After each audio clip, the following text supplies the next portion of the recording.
घायल शेर की सांसें उसकी दहाड़ से भी ज्यादा भयानक होती हैं।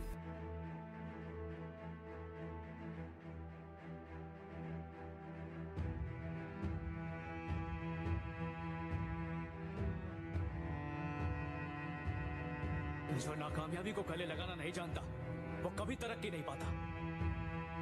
ऐसा क्या था उस 37 साल के युवा में कि सरकार को उसका सफाया करने के लिए एक सेना भेजनी पड़ी। दूसरी ओर कुछ लोग आज भी उसे संत जी कहते हैं। वह पीढ़ी जो गूगल के दौर में जवान हुई है, उसके लिए भिंडरावाले एक रहस्यमयी किरदार हो सकता है। बात शुरू होती है 1978 से। बैसाखी यानी कि 13 अप्रैल को भिंडरावाले के समर्थकों की निरंकारियों से झड़प हुई। भिंडरावाले के 13 समर्थक मारे गए। इस घटना ने भिंडरावाले का नाम अचानक सुर्खियों में ला दिया। सिख शिक्षण संस्था दमदमी टकसाल के इस 31 वर्षीय प्रमुख का नजरिया हमेशा कट्टर रहा। सिख धर्म के बारे में वह प्रभावशाली ढंग से बातें करता था। उसके कहने पर लोगों ने बाल और दाढ़ी कटवाना बंद कर दिया। लोग सिगरेट शराब पीना भी बंद करने लगे। लेकिन इस सबके बीच भिंडरावाले ने हिंदू धर्म के खिलाफ नफरत फैलाने का काम भी शुरू कर दिया। 1947 में जन्मा भिंडरावाले हमेशा सिख पहनावे, कच्छा और ढीले कुर्ते में रहता था। हथियार के नाम पर उसके पास सिख परंपरा के मुताबिक कृपाण और स्टील का एक तीर होता था। इस 6 फुटा युवा की बातचीत का अंदाज बेहद आकर्षक था। गजब की निगाह। उसके सामने पलटकर सवाल जवाब करने का तो सवाल ही नहीं था। रॉ भी कुछ ऐसा था। अगस्त 1983 में हुई एक मुलाकात का शेखर गुप्ता कुछ यूं जिक्र करते हैं। भिंडरावाले ने पूछा, तुम हिंदू पैदा हुए थे? मैंने कहा, हाँ बिल्कुल। और रक्षात्मक होते हुए जोड़ा कि बाकी हिंदुओं की तरह मैं गुरुद्वारे भी जाता हूँ। उसने मुस्कुराकर कहा, अच्छा तो बताओ तुम मंदिर में कौन से भगवान की पूजा करते हो? मैं जवाब देता उससे पहले ही वो बोल पड़ा, भगवान राम, कृष्ण, शिव, ब्रह्मा, विष्णु। क्या तुमने इनके सर के बालों को खुला हुआ देखा है या फिर दाढ़ी को? ईसाई, मुस्लिम, पारसियों में भी ऐसा ही है। क्या तुम्हारे भगवान तुम्हारे पिता की तरह नहीं है? मेरे पास कोई चारा नहीं था सिवाय हाँ कहने के। भिंडरावाले ने कहा, तो तुम्हारे पिता ने कभी बाल नहीं कटवाए और तुम क्लीन शेव रहते हो? ऐसे बेटे को क्या कहना चाहिए? वो उसकी पिता की तरह नहीं है। इसीलिए मैं कहता हूँ शेखर जी, केशों की हत्या बंद कर दो, अपने पूर्वजों की तरह दिखने लगो, फिर हम आपको एक लायक और जायज बेटा कहेंगे।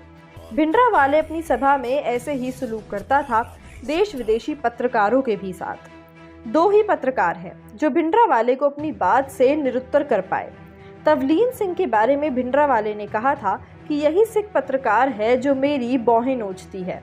इसके अलावा ट्रिब्यून के ब्यूरो चीफ रहे सतिंदर सिंह, जिनकी बात सुनकर भिंडरावाले हंसकर रह गया था।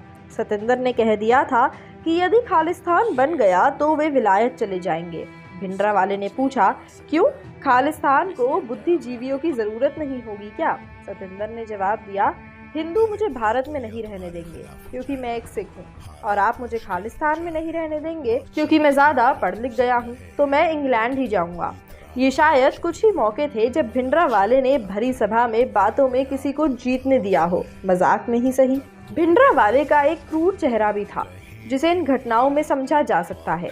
एक 80 साल की औरत पैर छूने के लिए भिंडरावाले के पास पहुंची तो उसने उसे पैरों से उसे जोर से धक्का दे दिया, ये कहते हुए कि लोग क्या कहेंगे, 80 साल की बूढ़ी औरत और 36 साल का संत।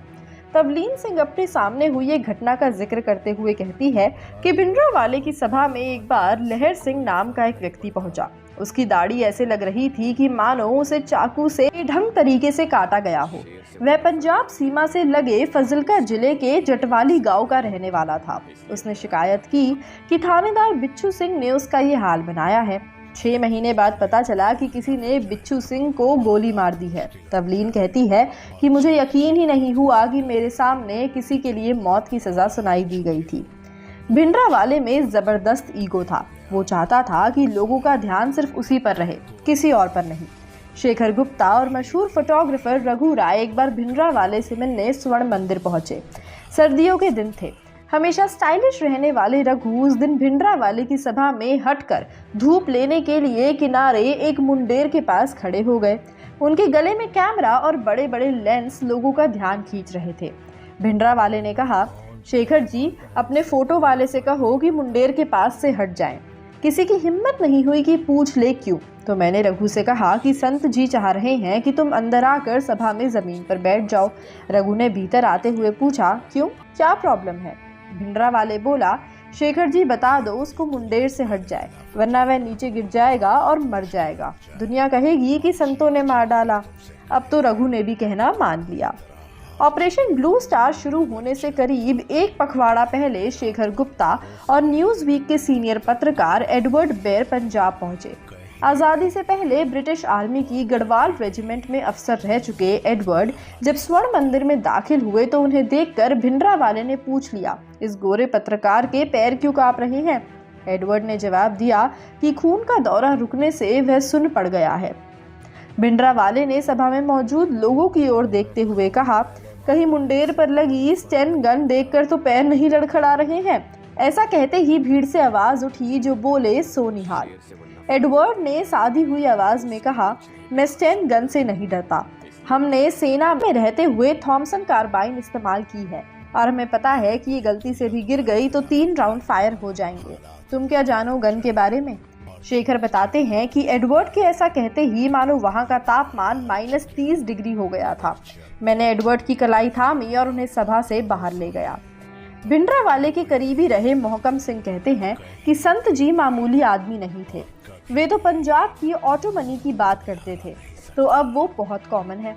लेकिन जब साजिश करके उनकी बात को गलत ढंग से पेश किया गया, वो भिंडरावाले का पोर्ट्रेट दिखाते हुए कहते हैं, देखिए उन्हें अस्त्र कैसे घुटने के नीचे तक दिखाई देते हैं, बिल्कुल गुरु गोविंद सिंह की तरह। भिंडरावाले के बारे में 80 के दशक में ऐसी कई किंवदंतियां प्रचलित थी, लेकिन पंजाब में अब भी ऐसा मानने वालों की कमी नहीं है। आपको बता दें कि इस कहानी से इंस्पायर्ड हो सकती है सलार फिल्म की कहानी।